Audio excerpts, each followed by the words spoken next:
안녕하십니까. 진실과 팩트 소식을 논리정연하게 뉴스 기사 소식을 전해드리는 자유파 퇴근TV입니다. 오늘도 우리 자유민주주의를 수호하며 우리 보수의 미래, 정말 우리나라가 올바른 길을 가고 있는지 우리 퇴근TV 가족분들과 함께 살펴보도록 하겠는데요. 오늘도 우리 퇴근TV 가족분들, 정말 이 영상이 널리 퍼질 수 있도록 저희 같은 청년에게 힘을 주시어 특히 구독, 좋아요, 알람 설정 한 번씩 꼭 부탁드리겠습니다. 그러면 멸공 댓글 한 번씩 꼭 써주시면서 바로 시작하도록 하겠습니다. 우리 퇴근TV 가족분들, 비상계엄 이후 가장 많은 주목을 받았던 인물 중에 한 명이 있습니다. 바로 30년 가까이 대한민국 군인으로 살아온 707 특수임무 단의 바로 출신의 김현태 단장님입니다. 당시 김현태 단장님은 군 지휘관으로서 명령체계에 따라 움직였고, 본인의 입장에서는 국회 현장에 출동을 했지만 누군가를 다치게 하려 한 것은 아니었고, 이후에는 여러 가지 조사 과정에서 자신이 알고 있는 그대로 진실을 이야기했습니다. 그리고 특검 조사 과정에서 어떠한 외부 압박이나 회유가 있었다라고 느껴지는 상황에서도 그저 자신의 생각과 입장을 지켜왔다라고 말해왔습니다. 하지만 돌아온 결과는 뭐였죠? 군복을 벗게 되는 파면 결정이었죠. 30년 가까이 군인의 길을 걸으며 대한민국 최정의 부대라고 불리는 이 707 특수임무단 지휘관 자리까지 올라갔던 사람이 결국 이러한 결과를 맞이했다는 점에서 참 안타까운 마음이 듭니다. 군인은 명령에 살고 명령에 죽는다는 말이 있지 않습니까? 물론 법과 원칙에 따른 판단은 존중해야 하지만 현장에 있었던 군인들의 상황과 입장 역시 함께 살펴봐야 하는 거 아니냐라는 목소리도 나오고 있습니다. 특히 이 파면이라는 징계는 군인에게 굉장히 무거운 처분입니다. 명예뿐만 아니라 퇴직 이후의 생활과 관련된 이 연금 문제에도 크나큰 영향을 줄 수 있기 때문이죠. 그런데 김현태 단장님은 여기서 멈추지 않습니다. 이후에 본인이 생각하는 나라를 위한 길을 가겠다며 다시 국민들 앞에 섰습니다. 현재는 올림픽공원 현장에서 이 투표 과정에 대한 의문을 제기하는 시민들과 함께 부정선거, 재선거, 당일 투표 수개표를 외치며 목소리를 함께하고 있습니다. 그런데 김현태 단장님이 이런 와중에 폭탄 발언을 합니다. 우리 퇴근TV 가족분들, 어쩌면 지금 이재명 정부와 싸우고 있는 이 시민들과 청년들 사이에서 지금 투표함을 지키고 있지 않습니까? 대략적으로 한 380개 정도의 투표함이 있는데, 혹시나 이것이 지금은 일어난 일이 아니지만 증거 인멸이 될 수 있다라는 충격적인 폭로를 합니다.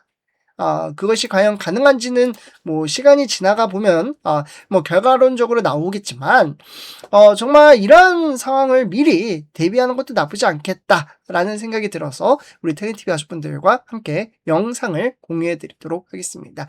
오늘 내용 정말 중요하니까요. 퇴근TV 가족분들 영상 끝까지 시청 부탁드리고 좋아요 그리고 멸공 댓글 한 번씩 꼭 부탁드리겠습니다. 그럼 함께 한번 좀 살펴보도록 하겠습니다.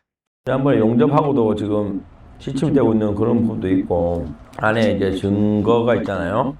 투표함과 투표지가 있는데 380개 있죠, 투표함이. 지하로도 다 빼돌릴 수 있어요. 근데 그 자체가 증거인멸이잖아, 원래 빼돌리면. 안에 투표지 지금 다 바깥쪽에 있을 수도 있어요. 근데 그 또한 찜찜하거든, 얘들은. 그래서 제가 우려하는 게 그거예요. 이 건물 안에서 이렇게 가스 폭발 등으로 화재에 불을 낼까봐.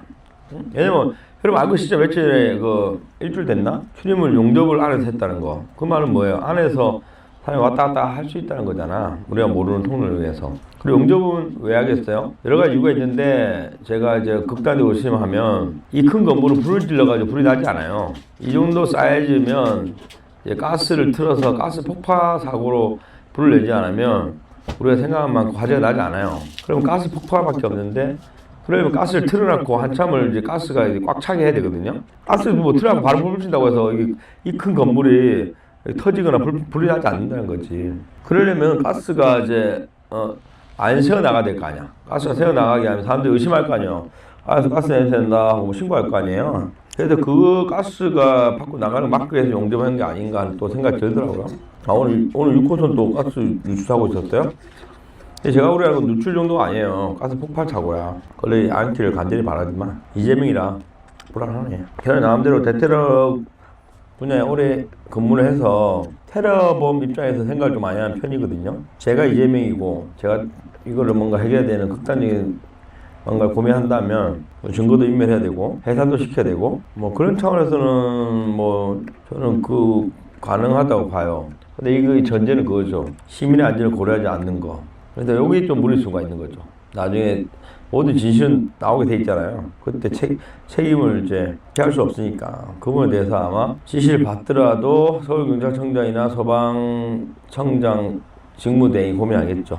그리고 어제 소방청장이 해임한 것도 저는 송파경찰서장과 비슷하다는 생각을 좀 느낌이 있어요, 개인적으로. 송파경찰서장이 역사에 재해되기 싫다면서 출근도 거부하면서 사의 표했듯이 3개월밖에 안 된 소방청장이 이재명이 임명했거든요. 3개월밖에 안 된 소방청장이 면직이 된 거는 뭐 언론상으로는 뭐 비리가 있다는데 저는 그것보다는 부당한 지시에 대해서 거부를 했지 않을까 하는 생각이 드네요. 공직생활 30년 한 공무원이었던 사람의 느낌으로 제가 그렇게 판단하고 있습니다. 이재명은 또 진짜 말씀하신 대로 뭔지 잘 몰라요. 그러니까 그게 불안한 거야. 그래서 저는 그 말씀 드리고 싶은 거였어요. 지금 많은 분들이 여기 현장에서 고생하고 계신데 또 이제 경험 있으신 분들이 내가 대화를 해보면요.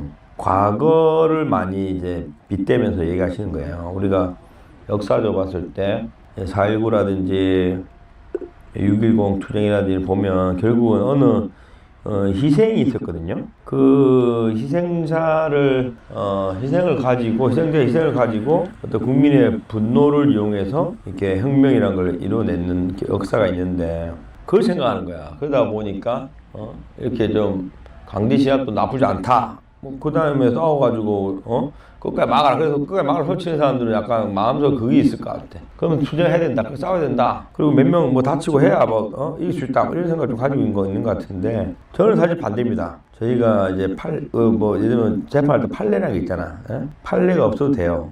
저는 대한민국 국민의 어떤 민주의식 정도면요. 아무도 안 다치고 평화롭게 우리가 원하는 목표를 달성할 수 있다. 또 그렇게 해야 된다. 왜냐하면 우리 전 세계 가장 똑똑한 대한민국의 10대, 20대, 30대가 원하는 방향이기 때문인 거죠. 지금 이곳에는 뭐 1000명, 10,000명밖에 없지만 전 국민과 해외 동포분들과 전 세계가 지금 이곳 대한민국 잠시를 주목하고 있어요. 그래서 정말 선진국답게 미래의 세계를 리드할 만한 국가답게 이 민주화 운동 자체도 그동안 남들이 하지 않았던 새로운 정말 그 미래지향적인 앞으로 세계 인류사에 남을 만한 그런 자랑스러운 민주화 운동으로 우리가 승리할 수 있다 보는 거거든요.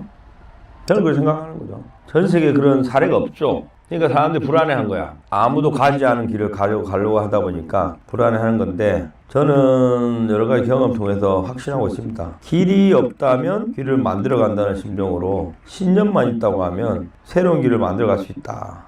그리고 그렇게 한 승리만이 정말 인류 역사에 남는 이 자유민주를 지키는 정말 이상적인 투쟁의 모습이 된다는 거죠. 어떤 희생을 발판 삼아 이렇게 뭐 국민들의 분노를 이용해서 싸워서 이긴다?